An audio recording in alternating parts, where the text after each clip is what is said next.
Como estudar doutrina em concursos de carreira jurídica? Meu nome é Alexandre Piovesan, sou coordenador pedagógico do Magistrado e Juiz e eu tô aqui para tirar essa dúvida sua, concurseiro de carreiras jurídicas, porque todo mundo me pergunta como que eu estudo doutrina para concursos de carreira jurídica. E deixa eu começar desmistificando um cenário aqui que possivelmente te contaram. Estudar a doutrina é fundamental para passar. Não, a doutrina não é a principal ferramenta que você tem quando você estuda para concursos de carreira jurídica.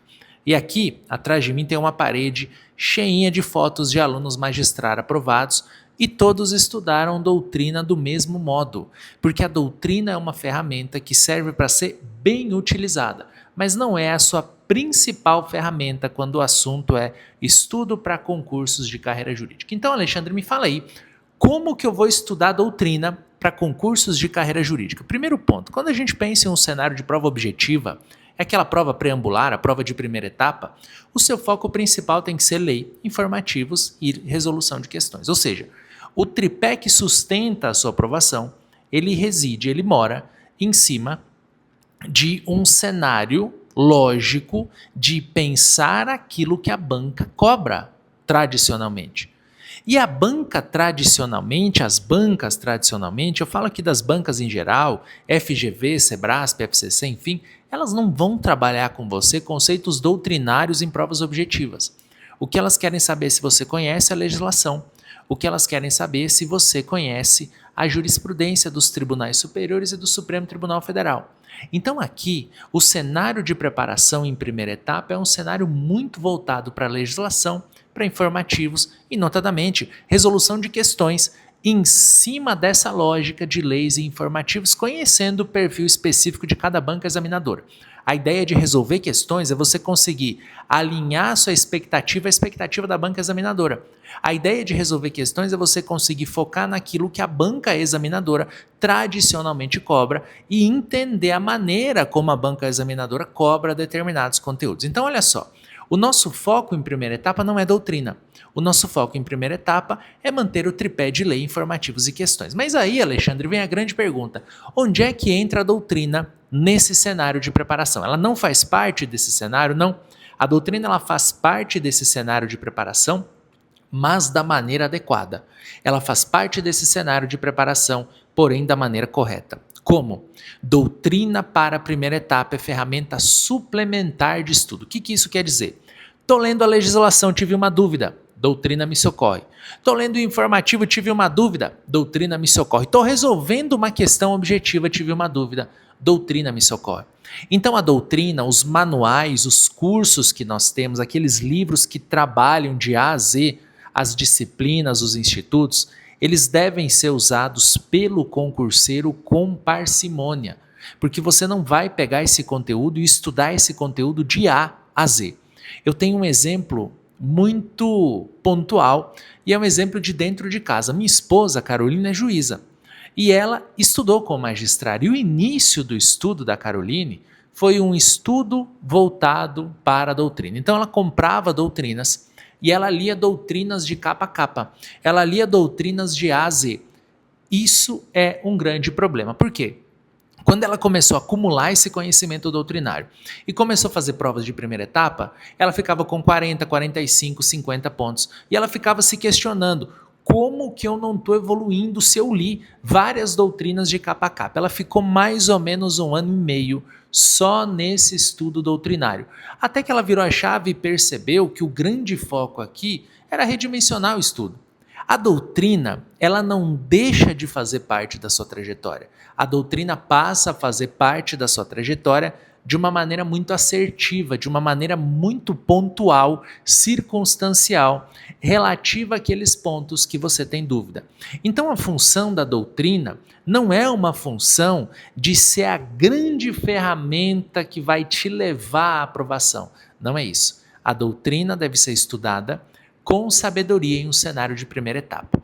Mas Alexandre, vamos lá. Passei da primeira etapa, você já me disse qual é o tripé fundamental. Como que eu estudo doutrina nas provas de segunda fase e nas provas práticas? Aí o nosso cenário muda um pouco. Por quê? Porque existem institutos tradicionais que eu preciso obrigatoriamente estudar a doutrina e eu preciso obrigatoriamente chegar numa prova escrita, chegar numa prova prática conhecendo esses institutos tradicionais.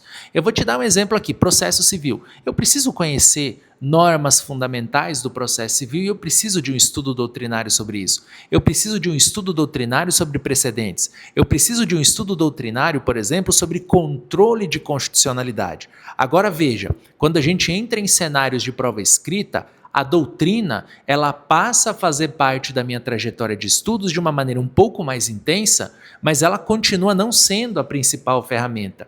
A minha principal ferramenta em um cenário de segunda etapa é entender perfil de banca, é ler os materiais relacionados aos integrantes da banca examinadora, é treinar respostas de segunda fase, é treinar questões práticas, é estar alinhado aos temas atuais julgados pelos tribunais superiores e pelo Supremo, mas aqui a doutrina, ela te traz uma necessidade de você incursionar sobre temas chamados de temas clássicos, temas tradicionais. Você que fez aí provas escritas já, por exemplo, de magistratura, você já se deparou, por exemplo, no TJ de São Paulo, com questão cobrando basicamente direito de obrigações. Um tema clássico de doutrina que eu preciso conhecer para que eu possa destrinchar minha resposta lá na dissertação, lá na redação da prova. Então, quando a gente pensa em doutrina lá na primeira fase, aquela ideia de ferramenta suplementar, ela não vai fazer com que você leia todo o instituto. Errei uma questão, por exemplo, de precedentes, uma questão conceitual sobre precedentes, uma questão sobre overruling. Não estou me lembrando o que é overruling. Eu vou na minha doutrina, tiro a dúvida sobre overruling e volto o meu estudo a estudar para a primeira etapa. Agora, quando eu penso aqui no cenário de segunda fase, o cenário é um pouco diferente. Eu pego esse tema específico e estudo esse capítulo específico. Não quer dizer que eu vou ler a doutrina de capa a capa. A ideia de ler doutrina de capa a capa, ela é uma ideia que para quem estuda para concurso não se sustenta, mas pontualmente aquele capítulo eu vou ler. Então o que antes era pontual, circunstancial, agora passa a ser um pouco mais direcionado.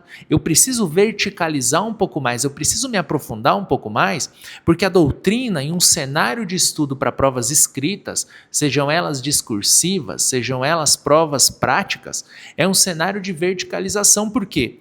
Porque quando eu penso em uma prova de primeira etapa de concursos de carreira jurídica, eu estou diante de um cenário, veja só, que é um oceano.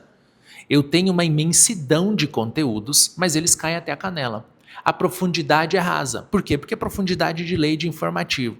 Decorei a lei, decorei o miolo de tese, resolvi questões, eu estou satisfeito. Então as minhas dúvidas pontuais aqui, dado esse estado de raso, de ser raso esse estudo de primeira etapa, a doutrina, pontualmente, em elementos específicos para tirar dúvida, me atende.